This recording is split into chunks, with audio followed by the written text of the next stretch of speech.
அப்பா எழுந்து. ஐயா, ஏன் என் மனசில் இருக்கிற பாவச்சுவையை அவ்வளவு குறைக்க முடியுமான்னு நான் பார்க்கிறேன். அதுக்கு கூட விட மாட்டேங்கிறீங்களே. பாவமா? என்னை விடவா நீ பெரிய பாவி? நானே இங்கே ஒரு பெரிய பாவத்தை செய்துவிட்டு பாறையை போல் நின்று கொண்டிருக்கிறேன். ஆனால் நீ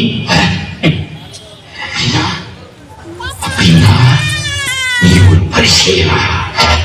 அந்த நல்லவரை கொன்ற பாவி பசங்க கூட்டத்துல நீயும் இருக்கனா?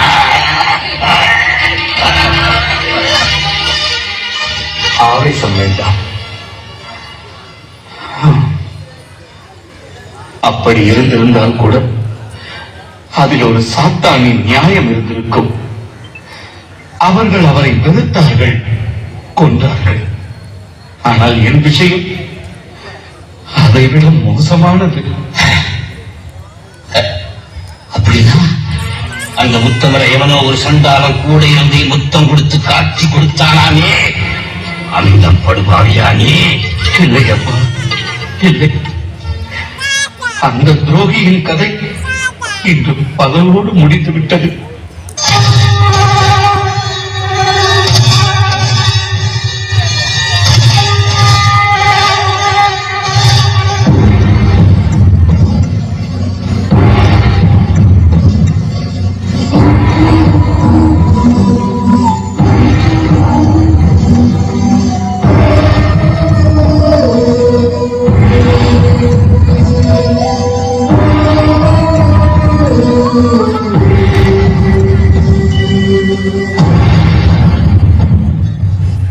அவன் தற்கொலை செய்து கொண்டு விட்டான். அவன் தற்கொலை செய்து கொண்டானா? ஒழிஞ்சானா? அப்படின்னா நீ யாரு? நான் நான் நான் அவரை மறுதளித்தவன்.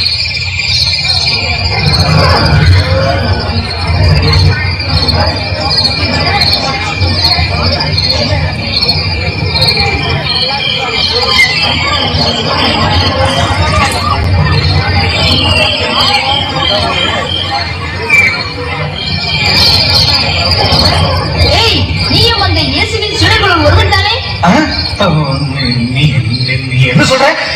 நீ என்ன சொல்றன்னு எனக்கு புரியல. இவனும் நாசரேத்தில் இயேசுவோடு இருந்தான். நான் பார்த்திருக்கிறேன். இல்லை இல்லை இல்லை, அந்த ஆளு எனக்கு தெரியவே தெரியாது. உண்மையாகவே நீயும் அவர்கள் ஒருவன் தான். உன் பேச்சு அவனை காட்டிக் கொடுக்கிறது. இல்லை இல்லை இல்லை, சத்தியமாக அந்த ஆளு எனக்கு தெரியவே தெரியாது. எனக்கு தெரியவே தெரியாது.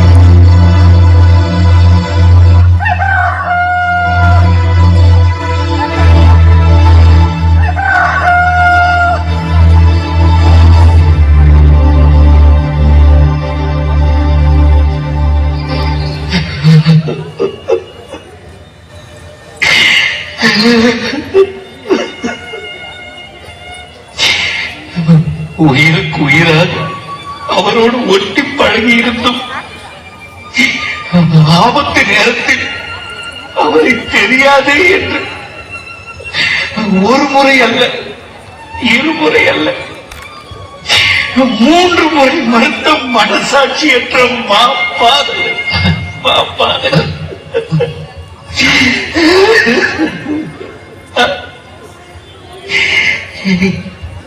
என் அண்ணல் இயேசு என்னை தன் முதல் சீடராகவே வைத்திருந்தார். என் பலவீனங்கள் எல்லாவற்றையும் அவர் புரிந்து கொண்டிருந்தார். ஆனாலும் அவர் என் மீது அளவற்ற பாசமும் நம்பிக்கையும் வைத்தார்.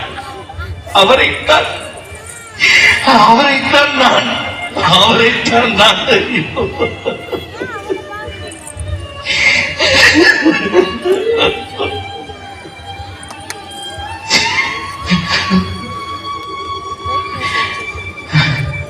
அவர் அப்போதே சொன்னார், அடே ராயப்பா, இன்றிரவு 2 முறை கோழி கூவுவதற்குள் நீ என்னை 3 முறை மறுப்பாயடா என்று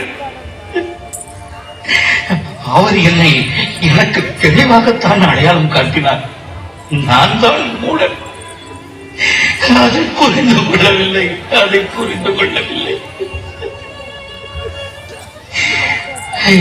எனக்கு அவ்வளவு திமிர், அவ்வளவு அகம்பாவம். என் விசுவாசத்தின் மீது அப்படி ஒரு அளவு கடந்த நம்பிக்கை. அதுதான் என்னை கவிழ்த்து விட்டது.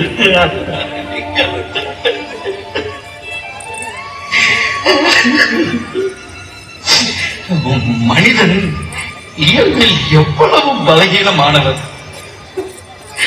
அதிலும் நான் எவ்வளவு பலகீனமானவன் என்பது எனக்கு புரியாமலேயே போய்விட்டது.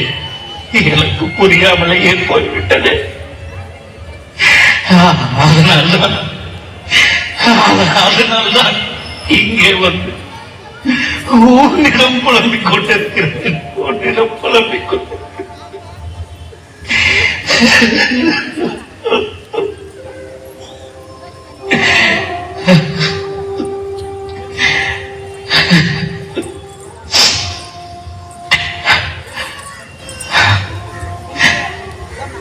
ஆமாம், நீ எனக்கு முன்னாலேயே என் ஆண்டவரின் சிலுவைக்கு முன் வந்து அழுது கொண்டிருக்கிறாய்.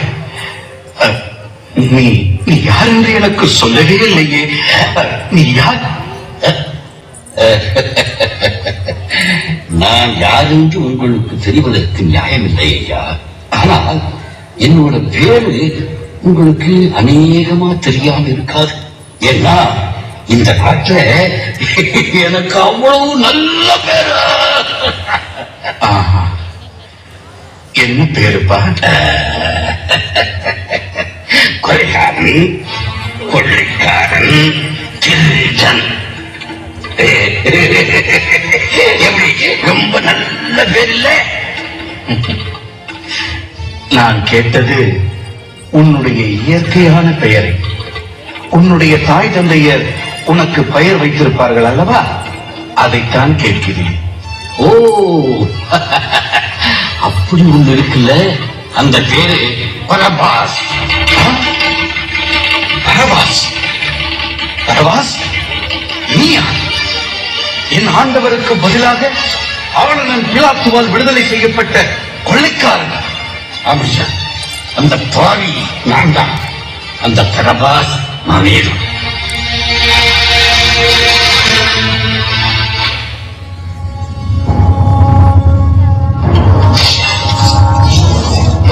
நான் யாரை விடுதலை செய்ய வேண்டும்?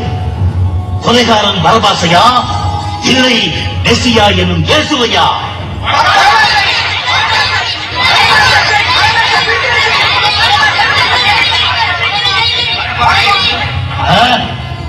அப்படியானால் இயேசுவை நான் என்ன செய்ய வேண்டும்?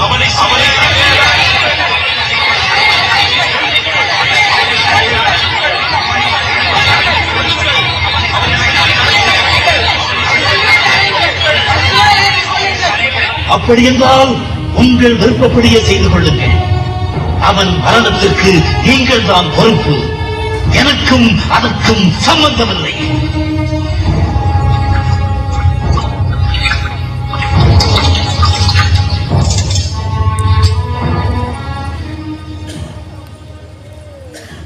பரபாஸ், உன்னை ஏன் கொலைகாரன், கொள்ளைக்காரன் என்று ஊரார் சொல்லுகிறார்கள்? அதுக்கு ஒரு வார்த்தையில நான் பதில் சொல்லிட முடியாதுங்க. எனக்கு சின்ன வயசுல இருந்தே இந்த ரோமாபுரியான்களை பிடிக்காது.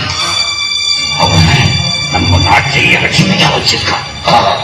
நம்ம ஏறுவது ராசா அவனுக்கு கையாள். அவனுக்கு இங்க கூட்டம் கூட்டமா வந்தாங்க. மூட்டையோ சுரண்டிட்டு போனாங்க. கேட்கறதுக்கு இங்க ஆளியே இல்லை. பார்த்து எனக்கு வயிறு எரிஞ்சு போச்சு. ஆனா நானும் ஏழை. என்ன அவங்களை எழுத்து படையா திரட்டிட்டு போக முடியும்? ஏதோ என்னால முடிஞ்சது. என்ன மாதிரி 10-15 ஆளுங்களை சேர்த்துக்கிட்டு அவங்களை அடிச்சு உதைச்சு வழிபறி செய்கிறது அவசியம் ஏற்பட்டதுன்னா கொண்டே போட்டுதான். இப்படி சில நல்ல காரியங்களை செஞ்ச கடைசியில ஒரு நாள் அசம்மா மாட்டிக்கிட்டேன். அழகா வழி தவறி போய்விட்டாயே பிரபாஸ். வாளை எடுப்பவன் வாளால் மடிவான் என்று எங்கள் நாயகர் சொல்லுவார். வன்முறை வன்முறையைத்தான் உருவாக்கும். பிரச்சனைகள் தீர அது வழியே அல்ல. ஐயா, ஆமாம் பிரபாஸ், நீ அடிப்படையில் மிகவும் நல்லவன். நல்ல மரம் நல்ல கனிகளைத்தான் கொடுக்க வேண்டும். கெட்ட கனிகள் கொடுப்பது அதன் இயல்புக்கு பொருந்தாது. ஐயா, ஐயா, நான் ஒரு நல்லவன்னு நீங்க எதை வச்சியா சொல்றீங்க? பரபாஸ், என் ஆண்டவர் இயேசு கிறிஸ்துவுக்காக கண்ணீர் சிந்தும் ஒரு மனிதன் எப்படி கெட்டவனாக இருக்க முடியும்? ஐயா, அப்படின்னா எனக்கு கூட முடிவு காலம் உண்டுன்னு சொல்றீங்களா? நான் சொல்வதென்ன, உண்மையாகவே உனக்கு பொழுது விடிந்து விட்டது. எப்பொழுது நீ கிறிஸ்துவுக்காக விடுதலை செய்யப்பட்டாயோ அப்பொழுதே நீ உன் பழைய வாழ்க்கையிலிருந்தும் உன் பாவங்களிலிருந்தும் விடுதலையாகிவிட்டாய் என்ற அர்த்தம். நீங்க சொல்றதெல்லாம் உண்மைதானா? பரபாஸ், கிறிஸ்துவின் பெயரால் கூறுகிறேன், நான் சொல்வதெல்லாம் உண்மை. விசுவாசம் கொள் பரபாஸ். இன்னும் உனக்கு நிறைய வயது இருக்கிறது. காலம் கடந்து விடவில்லை. ஒரு புதிய வாழ்வை, இனிய வாழ்வை, தூய வாழ்வை நீ இப்பொழுதே துவங்கலாம். இந்த வினாடியே நீ புதிய மனிதனாக. ஐயா, ஐயா, ரொம்ப நன்றிங்க, ரொம்ப நன்றிங்க. ஆமா, அந்த கிறிஸ்துவ இனிமேல நாம பார்க்க முடியுங்களா? அவர் என்னவோ உயிர்த்து வருவேன் என்றுதான் சொன்னார். வந்தால்தான் நிச்சயம். எப்படியோ அவரை நீங்களாவது மறுபடியும் பார்த்தா சரிங்க. ஆமா, நீங்க கொஞ்ச நேரத்துக்கு முன்ன இங்க வரும்போது ரொம்ப வேதனையோட வந்தீங்க இல்ல? ஆமாம். இப்போ பரபாஸ், இதோ இதோ இந்த ரத்த சிலுவையின் தரிசனத்தில் எனக்கும் வெளிச்சம் வந்துவிட்டது. ஆமாம் பரபாஸ், எனக்கும் வெளிச்சம் வந்துவிட்டது. எனக்கும் வெளிச்சம் வந்துவிட்டது. இயேசுவே,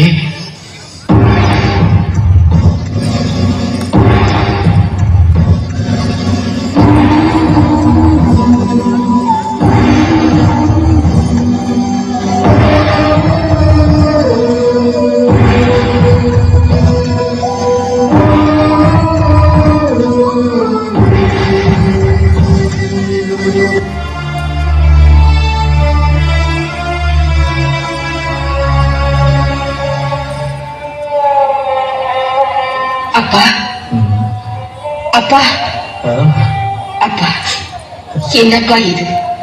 நான் ஏற்றி வைத்திருந்த விளக்கு கூட அணைந்து விட்டது. இந்த இருட்டில் என்ன செய்கிறீர்கள்? நீங்கள் இப்படி கண்ணீர் விடுவதை நான் இப்பொழுதுதான் பார்க்கிறேன். மகளே, இருட்டுக்கும் கண்ணீருக்கும் எப்போதுமே நெருங்கிய உறவு உண்டு மகளே. நீ ஏற்றி வைத்திருந்த விளக்கை நான் தானம்மா அணைத்தேன். என் இதயம் முழுவதும் இறந்து கிடக்கும் போது இந்த வெளிச்சம் கூட எனக்கு வெளி வேஷமாக தோற்றுகிறது. அப்பா, பாஸ்கா பண்டிகை துவங்கிவிட்டது. ஆனால் நீங்கள் இன்னும் ஜெபக்கூடம் போகவில்லையே? ஜெபக்கூடம்? யாரிடம் போய் நான் எதை இடிப்பது? ஜூலியஸ், கடவுளின் மகனை கொன்றுவிட்டு கடவுளின் முன்னால் போய் நிற்பதற்கு என்னுடைய மனசாட்சி இடம் கொடுக்கவில்லை மகளே. அந்த போதகரின் மரணம் உங்களை அதிகமாதான் பாதித்து விட்டது. நீங்கள் முயற்சி செய்து கூடவா அவரை காப்பாற்ற முடியவில்லை? ஐயோ ஐயோ, முடியவில்லை மகளே, முடியவில்லை. அந்த சதிகாரர்கள் அவரை பழிவாங்கி விட்டார்கள். அப்பா, நீங்கள் அந்த சனரிய சபையில் மிகவும் முக்கியமானவர். நீங்களே அவருக்காக வாதிட்டும். வாதிட்டேனா? இல்லை, வார்த்தைகளால் போரிட்டேன் என்று நான் சொல்ல வேண்டும். ஆமா, சின்ன பையன். அவர்கள் முதலிலேயே தீர்ப்பை முடிவு செய்துவிட்டு அல்லவா விசாரணையை துவங்கினார்கள். அப்பா, விசாரணை என்ற பெயரில் ஒரு பெரிய நாடகமே அல்லவா அங்கே நடந்தது. அங்கே போதகருக்கு ஆதரவாக என்னையும் நம் அறிஞத்தையா சூசையும் தவிர வேறு ஆள் இல்லையே அம்மா, வேறு ஆள் இல்லையே. அங்கே இருந்த அத்தனை பரிசெய்ய பாதகர்களும் ஒன்றாக சேர்ந்து விட்டார்கள். நாங்களும் 2 பேர். நாங்கள் என்னம்மா செய்ய முடியும்? கையறு நிலை கலங்கி தவித்திருந்தான் மிச்சம். நல்ல வேலை அப்பா, கடைசியில் அந்த உத்தமரின் திருவுடலை நல்லடக்கம் செய்யும் பாக்கியமாவது உங்கள் இருவருக்கும் கிடைத்தது. அப்பா, அந்த புனித போதகரின் மேல் நீங்கள் இவ்வளவு பிரியம் வைத்திருக்கிறீர்கள். இதற்கு முன் எப்பொழுதாவது அவரை நீங்கள் நேருக்கு நேர் பார்த்திருக்கிறீர்களா? அவரோட பேசியிருக்கிறீர்களா? ஆமாம் ஜூடி, நான் அந்த புனிதரை பார்த்திருக்கிறேன்.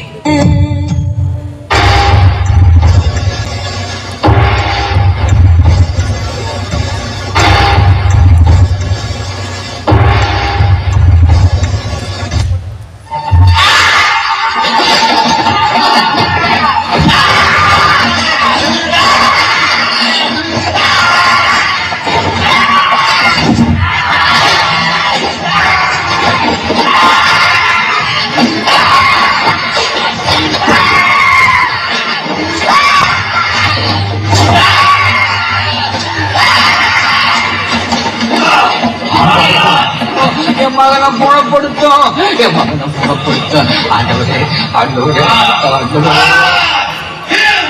ஆண்டவரே. இவரை விட்டு ஓடிப்போ.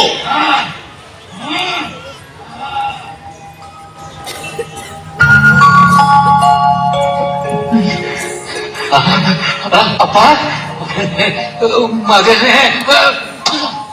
மகனே, மகனே. ஆண்டவரே, உமக்கு நன்றி. ஆண்டவரே, உமக்கு நன்றி. ராவி, நீர் கடவுளிடமிருந்து வந்த போதகர் என்பதை அறிவோம். தன்னோடு கடவுள் இருந்தாலன்றி எவரும் நீர் செய்கிற அருங்குறிகளை செய்ய முடியாது. எவளும் மீண்டும் பிறந்தாலன்றி கடவுளுடைய அரசை காண முடியாது என்று உண்மையிலும் உண்மையாக உமக்கு சொல்லுகின்றேன். ஒருவன் வயதான பெண் எப்படி பிறக்க முடியும்? மீண்டும் தாயின் வயிற்றில் நுழைந்து பிறக்கக்கூடுமா? உண்மையிலும் உண்மையாக உமக்கு சொல்லுகின்றேன். ஒருவன் நீரினாலும் ஆவியாலும் பிறந்தாலன்றி கடவுளுடைய அரசில் நுழைய முடியாது. ஊருடலால் பிறப்பது ஊருடலே, ஆவியால் பிறப்பதோ ஆவி. காற்று தான் விரும்பிய பக்கம் வீசுகின்றது, அதன் ஓசை கேட்கிறது. ஆனால் எங்கிருந்து வருகின்றது என்பதோ எங்கு செல்கிறது என்பதோ தெரியவில்லை. ஆவியில் பிறப்பது என்பதோ அப்படியே.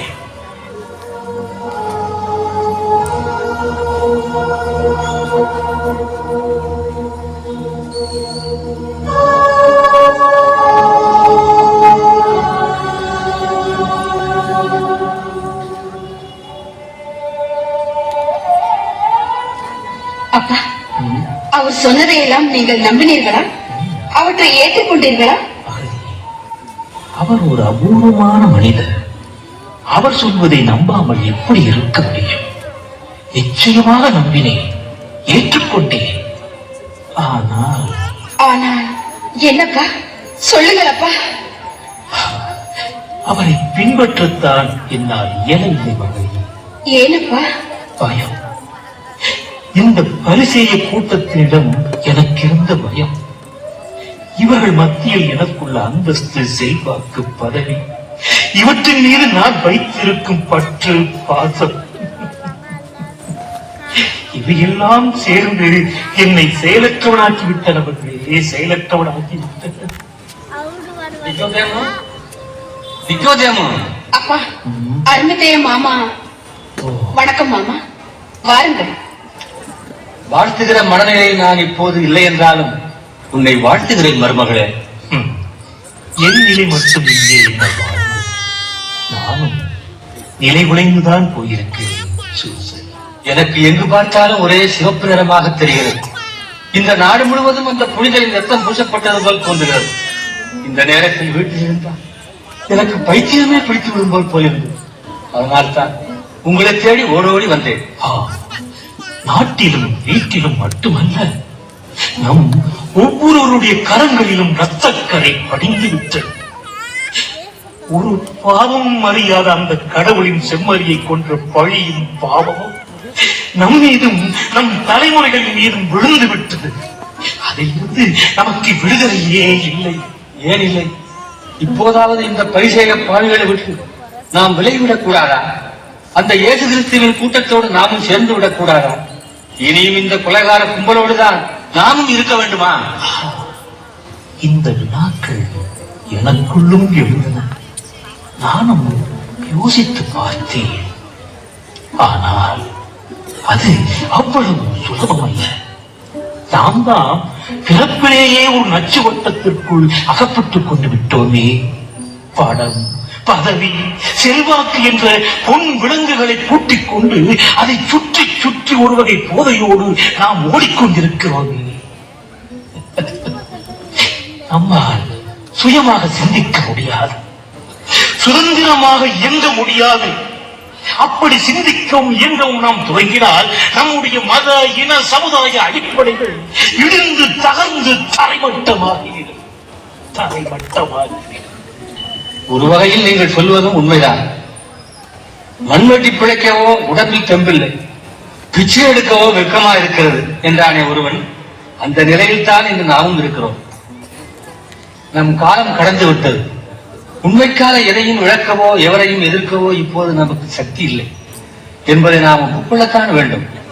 இனி காலம் முழுவதும் இதுவரை இயேசுவே ரகசியமாய் நாம் நேசித்தது போலவே இனியும் அவரை நினைத்து நினைத்து ரகசியமாய் நாம் அழுது கொண்டிருக்க வேண்டியதுதான். வரப்போகும் இயேசுவின் தொண்டர்களுக்கு இடையூறு இல்லாமல் வழிவிட்டு நிற்பதை தவிர நாம் இனி செய்வதற்கு எதுவும் இல்லை என்றுதான் எனக்கு தோன்றுகிறது. அது இருக்கட்டும், உங்களை நான் ஒன்று கேட்க வேண்டும் என்று நினைத்தேன். என்ன? 3ஆம் நாளில் உயிர்த்தெழுவேன் என்று இயேசு கூறினாரே, அது உண்மையாக இருக்குமா? நீங்கள் அதை நம்புகிறீர்களா? அதை நான் நம்புகிறேனா, இல்லை நீங்கள் நம்புகிறீர்களா, அல்லது இயேசுவின் சீடர்கள் நம்புகிறார்களா? அதுவல்ல இப்போது முக்கியம். நமது பரிசேயர்கள் அதை நம்பி நடுங்கிக் கொண்டிருக்கிறார்கள். அதுதானே வினோதம். உண்மையாகவா சொல்கிறீர்கள்? ஆமா, மறுவழியிலே நமது சனேரிய சபையைச் சேர்ந்த 4-5 ஆட்களை தற்செயலாக சந்தித்தேன். இயேசு என்றே உண்மையாகவே 3ஆம் நாளில் உயிர் தெழுந்து விடுவாரோ என்று பயந்து கொண்டு அவரது கல்லறைக்கு காவல் போட வேண்டும் என்றார்கள். அதை தலைமை குரு ஆண்டிபாஜிடம் சொல்வதற்காக பாஸ்காவிலிருந்து கூட விட்டுவிட்டு அவசரமாக ஓடிக்கொண்டிருக்கிறார்கள்.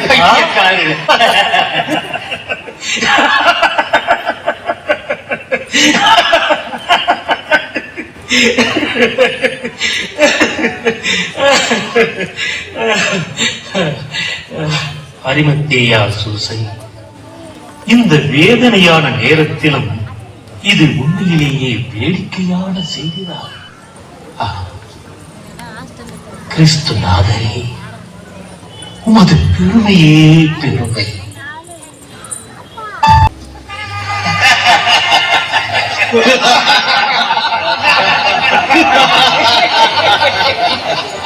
இன்றுதான் பாஸ்கா பண்டிகையை நாம் இவ்வளவு மகிழ்ச்சியோடு கொண்டாடுகின்றோம்.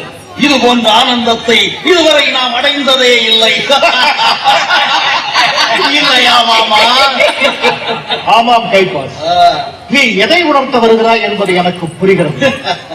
நம்முடைய பிறவி பகைவன் அந்த நாசரேத்தூர் நாசக்காரன் ஒழிந்தான். அவனை நாம் திட்டம் போட்டு ஒழித்து கட்டிவிட்டோம். இதைவிட ஒரு நல்ல காரியத்தை இனி நாமே நினைத்தாலும் செய்ய முடியாது. ஆமாம் ஆமாம், 3 ஆண்டுகள் இந்த பாதகன் நம்மை என்ன பாடுபடுத்தி விட்டான். நாக்கில் நரம்பில்லாமல் ஒட்டு மொத்தமாக அவன் நம்மை அத்தனை பேரையும் வசை பாடினான்.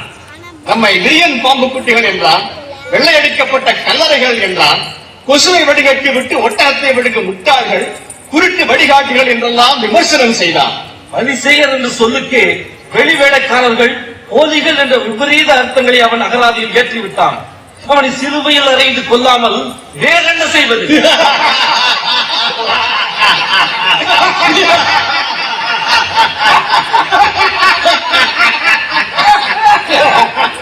ஆம், அந்த நம் குலப்பகைவன் நேற்று இருந்தான், இன்று இல்லை. தன்னை கடவுளின் மகன் என்று கூறிக்கொண்டவனை போடா போ என்று அவன் அப்பனிடமே அனுப்பி வைத்து விட்டோம்.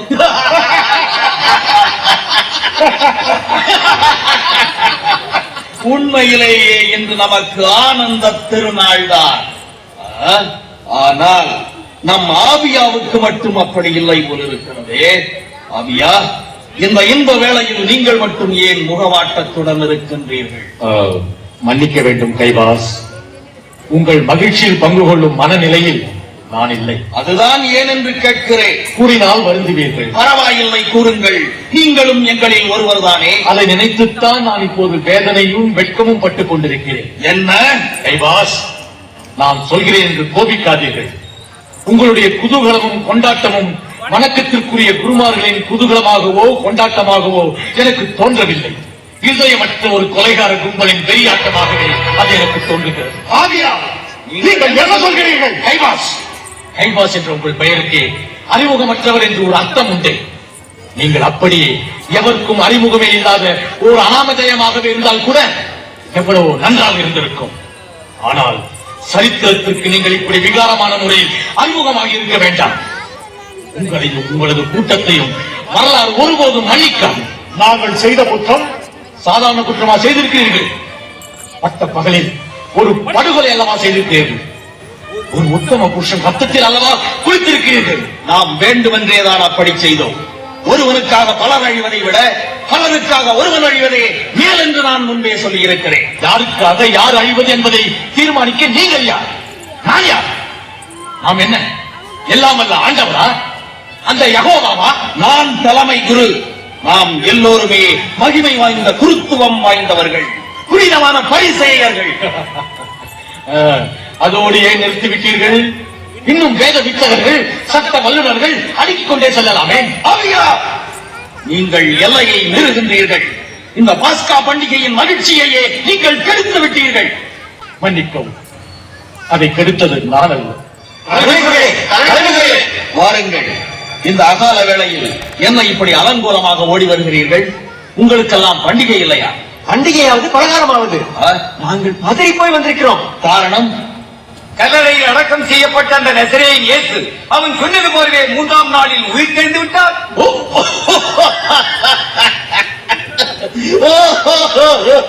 இது என்ன வீண் கற்பனை? எங்கேயாவது செத்தவன் பிழைப்பானா? என்ன அவ்வளவு சுலபமாக சொல்லிவிட்டீர்கள்? 2-3 பேரை அவனே அப்படி பிழைக்க வைத்ததாக நம்மிடம் வந்து நம்முடைய ஆட்களை கூறவில்லையா? அவன் ஏதாவது வித்தை காட்டியிருப்பான். கண்கட்டு வித்தைகளில் எனக்கு நம்பிக்கை இல்லை. உங்களுக்கு இருக்கிறதோ இல்லையோ, எங்களுக்கு இருக்கிறது. தப்பி தவறி அவன் பிழைத்து வந்து விட்டால் நம் பிழைப்பும் போய்விடும், நாட்டில் நமக்குள்ள மதிப்பும் போய்விடும்.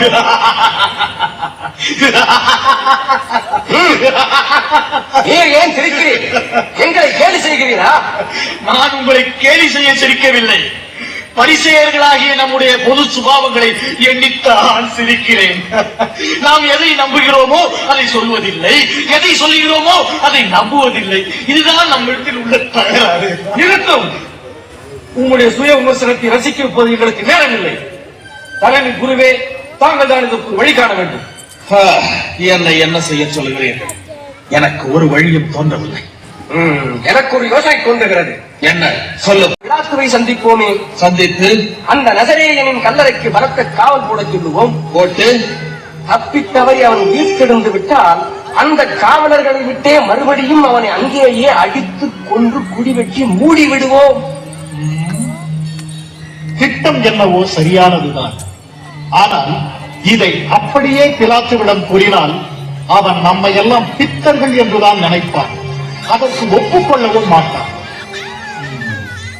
அவனிடம் பக்குவமாகவும் சந்தேகத்துக்கு சற்றும் இடமே தராமல் சாமர்த்தியமாகவும் தான் நாம் பேச வேண்டும். எப்படி மாமா, எப்படி? அதை பற்றி பிறகு யோசிப்போம்.